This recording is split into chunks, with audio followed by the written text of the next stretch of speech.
नमो भगवते वासुदेवाय।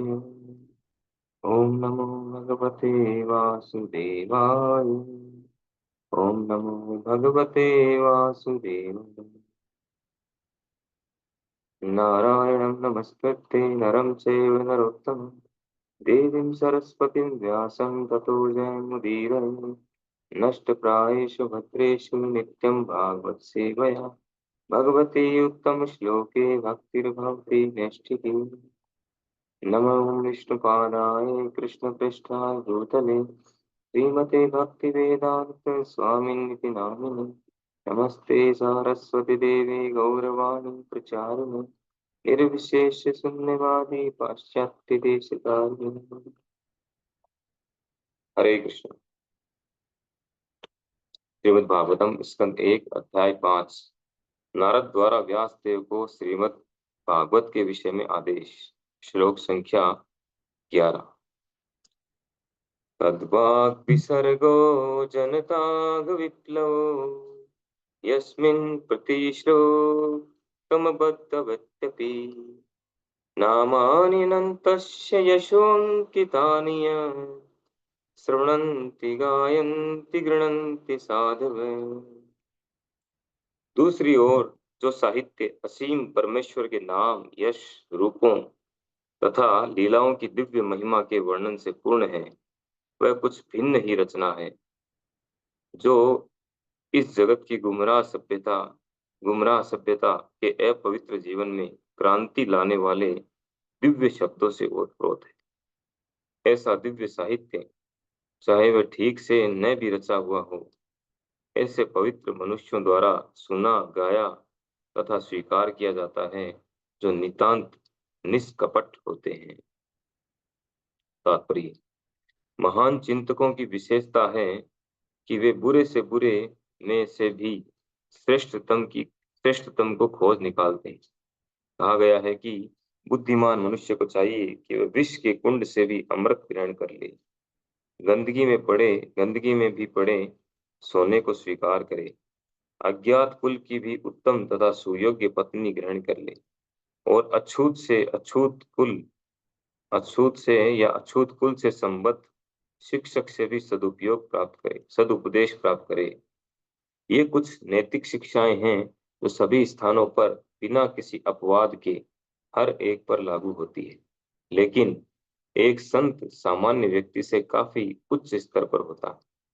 वह निरंतर परमेश्वर के महिमा गान में व्यस्त रहता है, क्योंकि परमेश्वर के पवित्र नाम तथा यश का प्रसार करने से जगत का दूषित वातावरण बदल सकता है, और श्रीमद् भागवत जैसे दिव्य साहित्य के प्रसार से लोग अपने व्यवहारों में समझदार हो सकते हैं। श्रीमद् भागवत के इस श्लोक की व्याख्या करते हुए हमारे समक्ष संकट उत्पन्न हो गया। हमारे पड़ोसी मित्र चीन ने भारत की सीमा पर सैनिक आक्रमण कर दिया। यद्यपि राजनीतिक क्षेत्र से हमें कोई भी सरोकार नहीं है, लेकिन हम देखते हैं कि इसके पूर्व भी भारत तथा चीन थे, और दोनों ही देश बिना किसी दुर्भावना के सदियों से शांतिपूर्वक रहते रहे थे। इसका कारण यह था कि उन दोनों उन दोनों उन दिनों ईश्वर चेतना का वातावरण था। इसका कारण यह है कि उन दिनों ईश्वर चेतना का वातावरण था, और इस महिमंडल का प्रत्येक देश ईश्वर से डरता था, शुद्ध हृदय वाला तथा सरल था, और राजनीतिक कूटनीति का कोई प्रश्न ही न था। चीन तथा भारत, ये दोनों देशों के बीच उस भूमि को लेकर झगड़ा करने का कोई कारण नहीं है जो बसने के लिए उपयुक्त नहीं है, और निश्चय ही इस मामले पर युद्ध करने की तो कोई आवश्यकता ही नहीं। किंतु जैसा कि पहले कहा जा चुका है, कलह के युग कली के कारण थोड़ी सी उत्तेजना से भी झगड़ा हो सकता है। ये किसी अन्य कारण से नहीं, अपितु इस युग के प्रदूषित वातावरण के कारण है। एक वर्ग के लोग परमेश्वर के नाम तथा यशोगान को रोकने के लिए नियमबद्ध प्रचार कर रहे हैं। अतएव विश्व भर में श्रीमद् भागवत के संदेश को प्रसारित करने की परम आवश्यकता है। प्रत्येक जिम्मेदार भारतीय नागरिक का ये कर्तव्य है कि वह श्रीमद् भागवत के दिव्य संदेश को सर्वोपरि कल्याण तथा वांछित शांति लाने के लिए विश्व भर में प्रसारित करे। क्योंकि भारत ने अपने इस उत्तरदायित्व पूर्ण कार्य की उपेक्षा की है क्योंकि भारत ने अपने इस उत्तरदायित्व पूर्ण कार्य की उपेक्षा की है, अतः सारे विश्व भर में इतना संघर्ष हो रहा है तथा संकट छाया है। हमारा विश्वास है कि यदि श्रीमद् भागवत का दिव्य संदेश विश्व के अग्रणी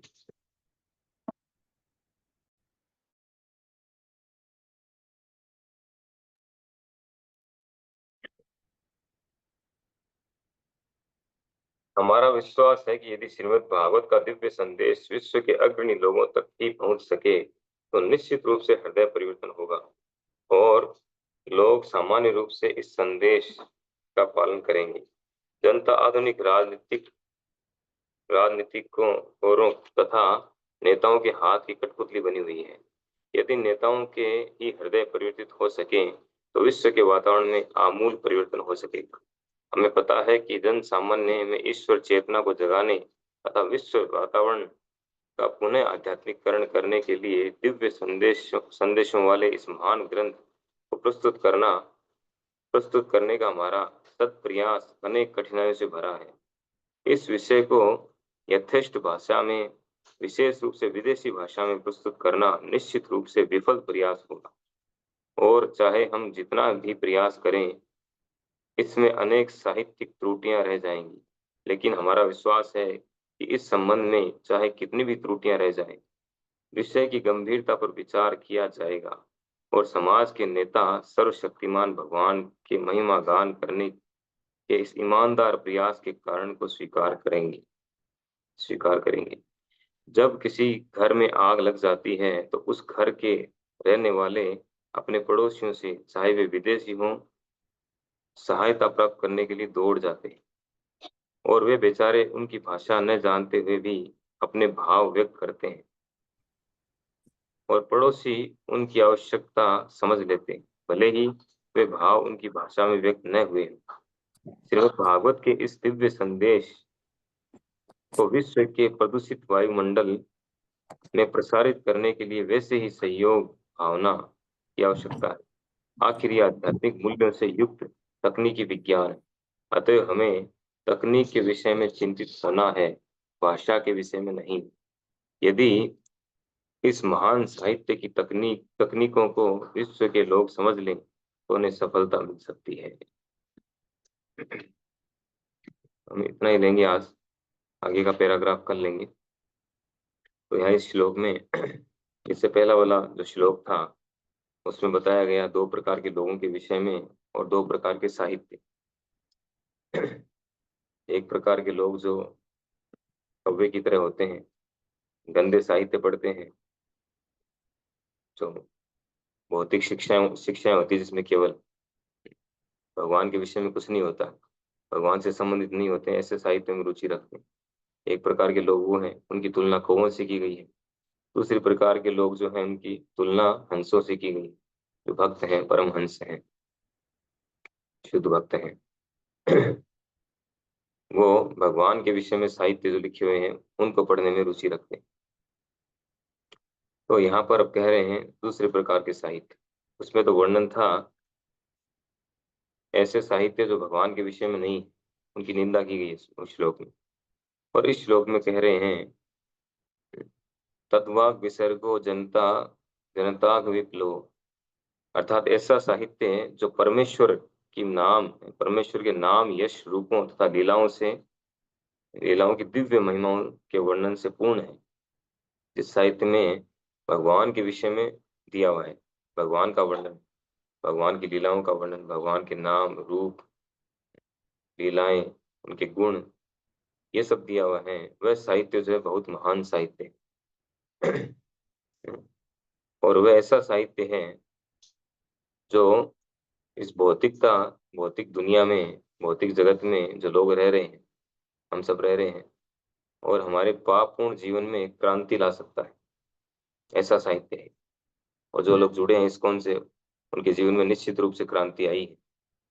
उन्होंने अपनी पापपूर्ण जो कार्य हैं, जो आदतें हैं, उनको छोड़ दिया। ये क्रांति नहीं तो और क्या है, करंट एग्जाम्पल है, प्रत्यक्ष उदाहरण है। ऐसे कितने लोगों को हम देख सकते हैं, स्वयं को देख सकते हैं और बाकी लोगों को जो इस्कॉन से जुड़े हैं, प्रभुपाद जी के ग्रंथों को जिन्होंने पढ़ा है, पढ़ रहे हैं, उनके जीवन में निश्चित रूप से क्रांति आई। तो ये ऐसे ग्रंथ हैं। तो श्रीमद् भागवत जो है वो सर्वोपरि है इन ग्रंथों में। और श्रीमद् भागवत जिसमें पूरी तरह से भगवान के विषय में वर्णन है, ये ऐसा ग्रंथ है जो गुमराह सभ्यता के अपवित्र जीवन में क्रांति ला सकता है। क्योंकि इसके जो शब्द हैं, श्रीमद् भागवत के एक एक शब्द, एक एक अक्षर जो है वो दिव्य, ट्रांसेंडेंटल। तो कह रहे हैं कि ऐसा साहित्य जो है, चाहे ठीक से न भी रचा हुआ हो, कई तरह की गलतियां हों, साहित्यिक त्रुटियां हों, मात्राओं की त्रुटियां हों, कुछ भी हो सकता है, ये सिस्टमेटिक नहीं हो, आगे वाली स्टोरी पहले, पहले वाली स्टोरी बाद में आ गई हो, ऐसा भी हो सकता है। लेकिन फिर भी जो है, ये सब होते हुए भी ये बहुत महत्वपूर्ण है। ये सब चीजें कोई मायने नहीं रखती। तो वो कह रहे हैं कि ये साहित्य जो है, इस प्रकार का साहित्य किन के द्वारा स्वीकार किया जाता है, जो परम हंस हैं, ऐसे पवित्र मनुष्य द्वारा स्वीकार किया जाता है, सुना जाता है, गाया जाता है, जो नितांत निष्कपट होते हैं। निष्कपट, निश्छल, किसी प्रकार का छल नहीं है जिनके हृदय में, किसी प्रकार का कपट नहीं है, ईर्ष्या नहीं है। भागवतम के पहले दूसरे श्लोक में हम पढ़ते हैं, निगम कल्पत्र और गलितम फलम, धर्म पुरुषित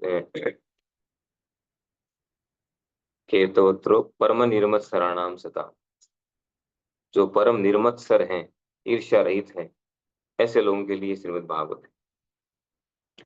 तो तात्पर्य में प्रभुपाद जी बहुत सारे पॉइंट्स बता रहे हैं और काफी लंबा तात्पर्य, इसलिए हम एक ही पैराग्राफ को ले रहे हैं कि एक तो पहले, सबसे पहले बता रहे नैतिक शिक्षा के बारे में। जो नैतिक अ, कुछ शिक्षाएं हैं, नैतिक जो रूल्स रेगुलेशंस हैं, जो सभी के लिए लागू हैं बिना अपवाद के। क्या है कि जो महान चिंतक होते हैं, बुद्धिमान व्यक्ति होते हैं, उनकी क्या विशेषता होती है बता रहे हैं कि एक तो उस विष में से, विष के भांड में से, विष के कुंड में से या जहर में से भी वो अमृत निकाल लेते हैं। यानी ऐसे लोग हमेशा गुणों को देखते हैं, अवगुणों को नहीं देखते। चाहे किसी में कितना ही अवगुण क्यों ना हो, वो उसमें गुण की परख कर सकते हैं, वैसे पारखी होते हैं, जोहरी की तरह। इस जोहरी जो है वो हजारों पत्थरों में से पहचान लेता है कि कौन सा असली। उसी प्रकार से जो भक्त होते हैं, वो पहचान लेते हैं कि ये व्यक्ति जो है, या ये स्थान है, ये वस्तु है, इसको कैसे भगवान की सेवा में प्रयोग करना है, कैसे इस व्यक्ति को, इस वस्तु को, इस स्थान को भगवान की सेवा में लगाना है। ये इसमें एक्सपर्ट होता है भक्त। चाहे वो कितना ही बुरे से बुरा स्थान हो, बुरे से बुरा व्यक्ति हो, और बुरी से बुरी वस्तु हो आम दृष्टि से। तो जो महान व्यक्ति हैं, ये साधारण नियम बता रहे हैं।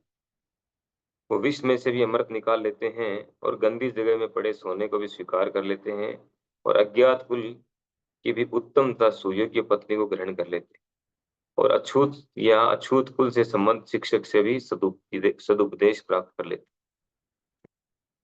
हैं। सदुपदेश प्राप्त करना हो तो इसलिए शिक्षक जो है जरूरी नहीं ब्राह्मण कुल से हो।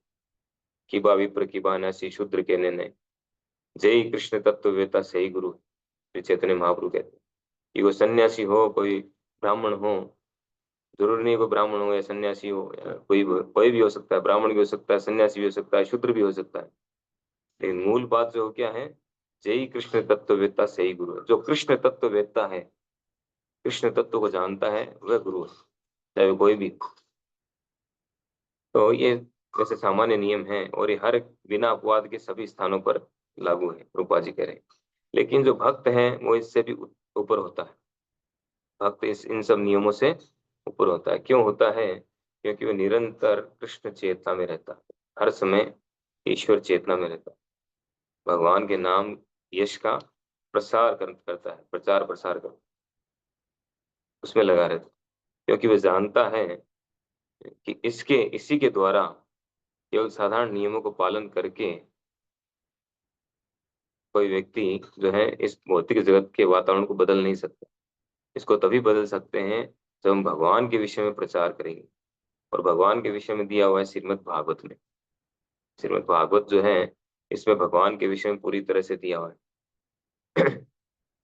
निगम कल पत्रो और गलितम फलम, ये संपूर्ण वैदिक शास्त्र का पका हुआ फल है। तो इसका प्रचार करता है। रूपा जी एग्जाम्पल देकर के बता रहे हैं। रूपा जी कहते हैं यद्यपि हमें राजनीति से कोई लेना देना नहीं है, लेकिन उस एग्जाम्पल के द्वारा स्थिति बता रहे हैं कि पूरे समाज की स्थिति क्या है, पूरे विश्व की स्थिति क्या है। तो एग्जाम्पल दे रहे हैं कि ये हमारे समक्ष श्रीमद् भागवत के इस श्लोक की व्याख्या करते हुए हमारे समक्ष संकट उत्पन्न हो रहा है। क्या संकट उत्पन्न हो रहा है कि हमारे जो पड़ोसी देश है चीन, उसने आक्रमण कर दिया भारत पर, हमारे देश पर आक्रमण कर दिया। उस समय चीन ने आक्रमण किया था। तो रूपा जी तात्पर्य लिख रहे थे।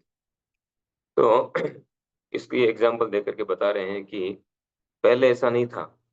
अभी जो लड़ाई चल रही है, चीन जमीन को लेने का प्रयास कर रहा है, जो जमीन किसी काम की नहीं है, नहीं तो हमारे काम की नहीं, उनके काम की नहीं, तो हम वहां पे जाके बस सकते हैं क्योंकि वो रहने के लायक जगह नहीं है, पूरा बर्फ से ढकी हुई है।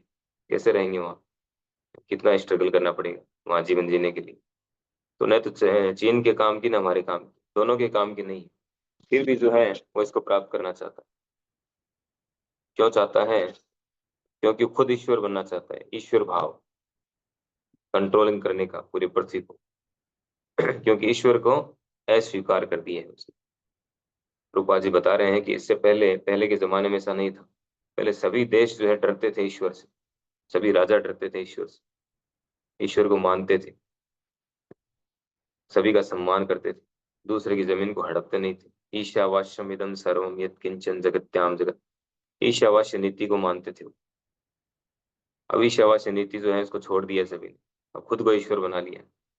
ईशावास्य नीति का अर्थ है कि सभी कुछ भगवान का है, भगवान भगवान जो है प्रोपराइटर है, हम सब उनके नौकर हैं। हमें तो यत् किंचन जगत्याम जगत तेन त्यक्तेन भुंजिता मागत कश्चित स्वधनम, हमें जितना दिया गया है हमारी आवश्यकता पूर्ति के लिए, उससे हमें काम चलाना है, दूसरे की चीज को हड़पना नहीं। ये ईशावास्य नीति, तो इसको उन्होंने छोड़ दिया है, ईश्वर में विश्वास करना छोड़ दिया है। इसीलिए ये सब चल रहा है। यानी कमी किस चीज की है? टेक्नोलॉजी की कमी नहीं है, साधनों की कमी नहीं है, संसाधन बढ़ते जा रहे हैं। भगवान ने सारे संसाधन दे रखे हैं हमें जीवन जीने के लिए। और जो मनुष्य हैं आजकल के, वो टेक्नोलॉजी में आगे हैं। उन संसाधनों को कैसे अधिक से अधिक उपयोग करना है, उपभोग करना है, उसमें बहुत एडवांस हो चुके हैं। तो सब में एडवांस है हर चीज में। फिर भी जो है हम दुखी होते जा रहे हैं, हमारा दुख बढ़ता जा रहा है, युद्ध बढ़ते जा रहे हैं, बीमारियां बढ़ती जा रही हैं। आखिर कारण क्या है? कारण है ईश्वर विहीनता। ईश्वर को हमने हटा दिया है हमारे बीच से। खुद ईश्वर बन गए सभी। ये कारण है। तो प्रभुपाद जी कह रहे हैं कि वापस इसकी स्थापना करनी आवश्यकता है, करने की आवश्यकता है। वापस ईश्वर को लाना है सेंटर में, भगवान को वापस, श्री कृष्ण को सेंटर में लेके आना। और वो लाने का साधन जो है एकमात्र क्या है? वो है श्रीमद् भागवत का प्रचार। एकमात्र यही उपाय है, दूसरा कोई उपाय नहीं। तो यहाँ पे कह रहे हैं कि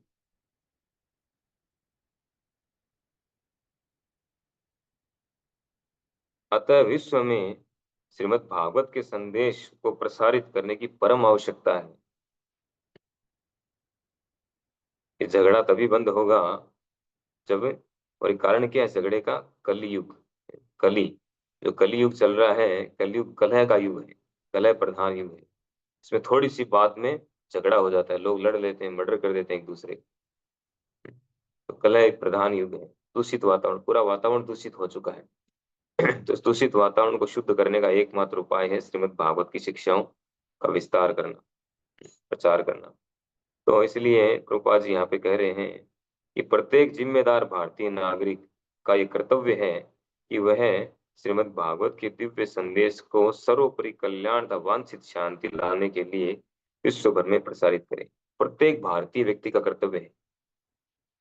भारत भारत भूमि ते मनुष्य जन्म है लिया, जन्म सार्थक करी कर परोपकार, श्री चैतन्य महाप्रभु जी कहते हैं बात, उनका आदेश है। उसी को प्रभुपाद जी बता रहे हैं कि जिस व्यक्ति ने भारत भूमि में जन्म लिया है, उसका कर्तव्य है कि सबसे पहले अपना कल्याण करे, भागवतम की शिक्षाओं को जीवन में उतारे, अपना कल्याण करे और फिर दूसरों का कल्याण। ये प्रत्येक भारतीय का शिष्य ये कर्तव्य है, प्रत्येक भारतीय व्यक्ति। तो यही सर्वोपरि कल्याण है।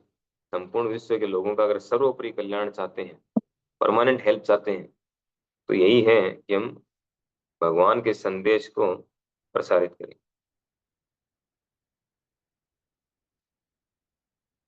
क्योंकि भारत ने अपने इस उत्तरदायित्व है पूर्ण। तो अभी जो अशांति है इसका कारण बता रहे हैं। ये क्या कारण है? ईश्वर विहीनता है। ईश्वर विहीनता क्यों आई इसका कारण बता रहे हैं। क्योंकि भारतीय लोग जो हैं, भारत को किसी जमाने में विश्व गुरु कहा जाता था, संपूर्ण विश्व का गुरु। किस चीज में गुरु? अभी तो जो भारत जो है वो विश्व गुरु, या कहते हैं विश्व में टॉप किस में है? बीफ एक्सपोर्ट करने में, गाय का मांस बेचने में विश्व में नंबर वन है। सारे गलत कार्यों में नंबर वन हो गया है, उल्टे सीधे कार्य। पहले भारत जो है विश्व का गुरु था, आध्यात्मिक शिक्षा प्रदान करता था। विदेशों से लोग पढ़ने आते थे, यहाँ विश्वविद्यालय थे बड़े बड़े, यहाँ पर विदेशों से लोग आकर के और ये आध्यात्मिक शिक्षा लेते थे, शास्त्रों पढ़ते थे, शास्त्रों की शिक्षा लेते थे। लेकिन इस बात को भुला दिया है भारतीय लोगों ने, अपने इस उत्तरदायित्व है तो भूल गए हैं। इसी कारण पूरे विश्व में ये संघर्ष चल रहा है, संकटपूर्ण स्थिति हो गई। भारत में भी हो गई, सभी जगह। भगवान को भूलने का मतलब ही है क्लेश। क्लेश तभी आएंगे जब हम भगवान को भूल जाएंगे। तो श्रीमद् भागवत के संदेश को सभी जगह पहुंचाना जरूरी है। इसी से सबका हृदय परिवर्तित होगा। ट्रांसफॉर्मेशन, हृदय परिवर्तन हुए बिना कुछ भी नहीं हो सकता। तो फिर कह रहे हैं कि नेताओं के विषय में बता रहे हैं, एक महत्वपूर्ण बात बात प्रभुपा जी कह रहे हैं। ये हो सकता है हम हर व्यक्ति तक नहीं पहुंच पाए, इतना बड़ा विश्व है, पृथ्वी है, इतने देश हैं, तो सभी लोगों तक हम नहीं पहुंच पाए। तो हम क्या करें? जैसा कि चैतन्य महाप्रभु जी ने किया। चैतन्य महाप्रभु जी ने क्या किया था? उन्होंने जो टॉप व्यक्ति था समाज में उसको टारगेट किया। जैसे सबसे पहले उन्होंने प्रकाशानंद सरस्वती, जो मायावादी थे, 10,000 से ज्यादा उनके शिष्य थे, सबसे पहले उनको भक्त बनाया। और जैसे ही वो भक्त बन गए, उनके 10,000 शिष्य सारे के सारे सरेंडर हो गए, वो भक्त बन गए। यानी सबसे पहले उनके हेड को पकड़ा। वैसे ही जब वो वहां पे पुरी गए, जगन्नाथपुरी, तो उन्होंने सार्वभौम भट्टाचार्य को टारगेट किया, उनको भक्त बनाया। उनको भक्त बनाया तो उनके पीछे हजारों लाखों लोग जो है भक्त बन गए। तो इसी बात को रूपा जी यहाँ बता रहे हैं। वहां पर जैसे चांद काजी जो है, चांद काजी को चैतन्य महाप्रभु ने उपदेश दिया, और चांद काजी को जब दिया तो चांद काजी के नीचे वाले अपने आप सरेंडर हो गए। यानी मूल व्यक्ति को पकड़ा उन्होंने, सीनियर व्यक्ति को पकड़ा, उसको टारगेट किया। उसी बात को प्रभुपाद जी यहाँ बता रहे हैं। ये हो सकता है हम प्रति व्यक्ति तक नहीं पहुंच पाए, तो अगर हम जो हेड हैं, हेड ऑफ द सोसाइटी, उनको पकड़ लें, उनको अगर भक्त बना दिया, उनका हृदय परिवर्तित हो गया भागवत की शिक्षाओं से, तो बाकी लोगों का अपने आप हो जाएगा कल्याण। नेताओं को पकड़ना है, जहां भी जिस लेवल पर जो नेता है, हेड है, उसको पकड़ना है, उसको जो है उसका हृदय परिवर्तन करना है, उसको भक्त बनाना है।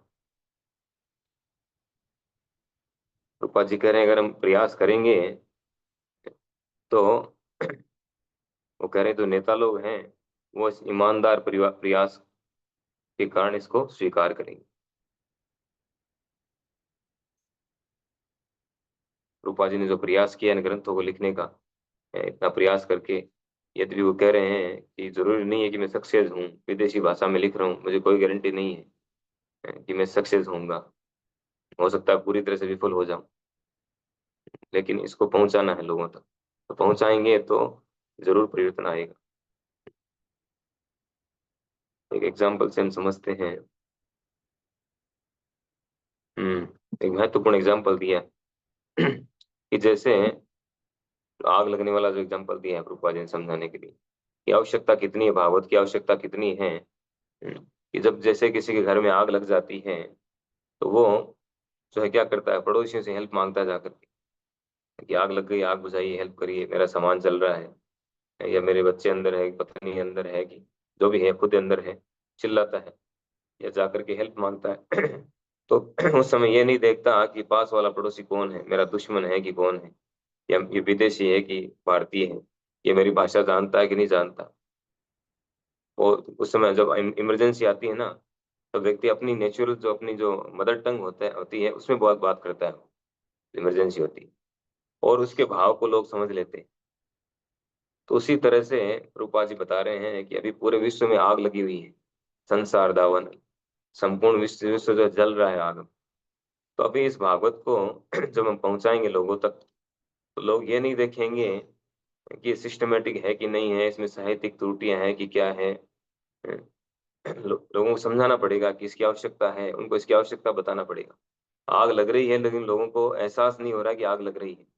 वो कष्ट में हैं, जल रहे हैं, लेकिन ये समझ नहीं पा रहे हैं कि हम वास्तव में जल रहे हैं और उसका कारण क्या है। तो वो जिम्मेदारी है भक्तों की। भक्त लोग जाकर के उनको बताएं कि वास्तव में स्थिति क्या है, आप किस जगह पे हो और क्यों हो, और इससे निकलने का उपाय क्या है। ये जब बताएंगे तब वो भागवत को स्वीकार करेंगे और भागवत को स्वीकार करेंगे, भागवत की शिक्षाओं को स्वीकार करेंगे, तब जो है उनके जीवन में शांति आई, वो आग बुझ पाई। तो अभी जो है जब आग लगी होती है तो व्यक्ति कुछ नहीं देखता है, तब तो हेल्प मांगता है। तो उसी तरह से उनको हेल्प की आवश्यकता है, हमें वहां तक पहुंचना है, सभी लोगों तक। पहले अपने जीवन को सुधारना है, फिर उन लोगों तक पहुंचना है, दूसरे लोगों को, ताकि वो इसको इस संदेश को स्वीकार करें। अभी वो स्वीकार कर लेंगे तुरंत। जब दुखी होता है व्यक्ति तब स्वीकार करता है।